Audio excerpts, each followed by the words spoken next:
As a gym owner, you know it is all too easy for the demands of our job to overtake our personal self-care.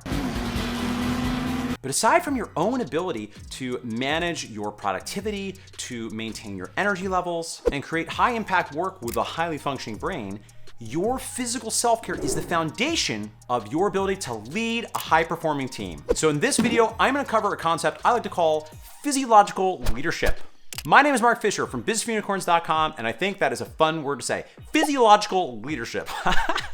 All kidding aside, your physical self-care really is a rate-limiting factor on the types of results you're gonna get from your team. So one obvious reason for this is your physical self-care, right? Your sleep, your eating, your nutrition, your fitness is gonna impact the quality of your energy levels, how steady you are, your stamina, your ability to deal with adversity. It's gonna prevent you from going up and down because you're not drinking tons of coffee and getting real high and then crashing. Your confidence, your mindset, your emotional state. Listen, all of these things are biochemical processes, right? They're gonna be actually impacted by what kind of self-care you're doing. It is the physiology of leadership. Because at the end of the day, your behaviors as a leader are loud.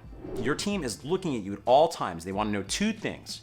They want to know, number one, are you and I okay, right? If you are the leader, if you are the person that they're trusting to run the ship and you're responsible for evaluating their performance, they want to know, are we okay? And they want to know, number two, are we all okay? Is the organization okay? If the leader is not in a good place emotionally, that's not particularly comforting to the team. Now, I'm not certainly suggesting that if you're in a bad place all the time, it's simply a matter of eating more vegetables and getting more sleep. But I am saying, one, it's not gonna hurt. And then number two, a lot of times that is a massive, massive factor that is impacting our psychological, emotional, energetic state, which again is going to rub off on the team because your behaviors, your confidence, your emotional state is highly contagious. Here's another reason why I think this is so important, because you are modeling for your team how to show up. You are modeling the standards. You are modeling the values. So if as a leader, you're not leading from the front, if you are not taking care of your own physiology, you're not really demonstrating a good model for your team to follow as well, because remember, they are also leaders. So if they're not taking care of themselves, it's gonna be harder for them to really be the type of person that your clients love being around, that they wanna stick around with. Now, how do we do this? Well, if you want to find out more about my personal morning routine, I've already filmed a video for you. So you can go in the description box below, click the link, and find out all about how I spend my mornings. But I have a warning for you. Everyone's morning routine or physical self-care routine is going to be different. And you all have different constraints based on what's going on with your business, what's going on in your personal life. And what I really want to highlight for you is like, let's be real. Listen, nobody loves a gratitude journal more than I do, or your daily affirmations, or the psychological stuff. I think that matters. Y'all know I love to start my day with some reading, but that has to be secondary to the physiological inputs. If we're not getting sleep, if we're drinking too much coffee, if we're drinking too much booze, if we're not getting in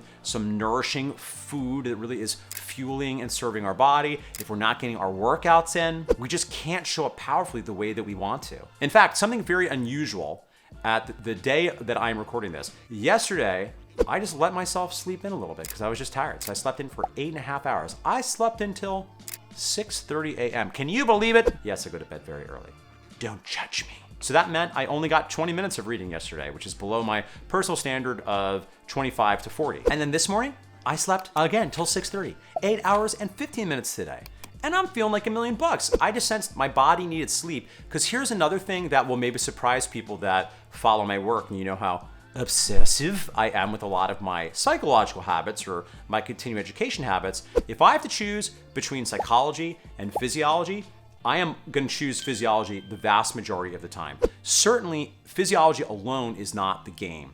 We do need renewal. We need to tap into feelings of community. We need to tap into hope for the future. We need to tap into a purpose and something that's bigger than ourselves, because man cannot live on bread alone, so to speak. But if you're starving, if you're never getting enough sleep, if you're drinking too much, if you're drinking too much coffee, if you are not taking care of your body, my goodness, you can write in your gratitude journal all you want, but you'll be a miserable son of a...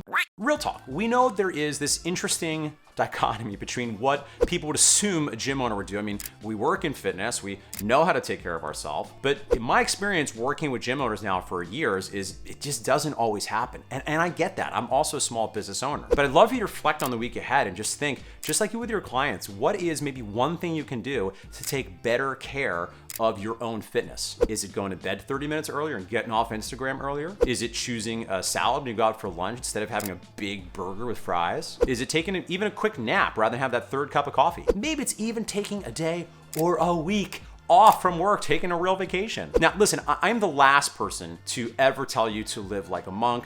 I realize some things are not available to you based on what's going on in your business currently, because I realize not everyone has unlimited resources of time or money. I just want to implore you that this is an important thing. If you know that your personal fitness is lagging right now, I want to give you real talk right now. I promise you it is impacting how you're showing up at work, which is rubbing off on your team and it's rubbing off on your clients. And the great news is you work in fitness, so presumably you already know some ideas of what you can do. And I hope this is received as I mean it, which is a warm, loving kick in the ass to get in there, get on top of your fitness, get some movement, get some extra sleep, and show up powerfully the way that I know you want to, yes, not only have your business be more successful, more profitable, more revenue, blah, blah, blah, but to have an even more powerful positive impact on your clients and your team. All right, friends, well, I hope you enjoyed today's video. I hope you liked the loving kick in the bunghole. Bunghole, by the way, very contemporary term, Beavis and Butthead there. Would love for you to subscribe if you like this and you enjoyed the use of the word bunghole. And I look forward to seeing you next time, where I will offer you even more actionable tips, psychological frameworks, and philosophy.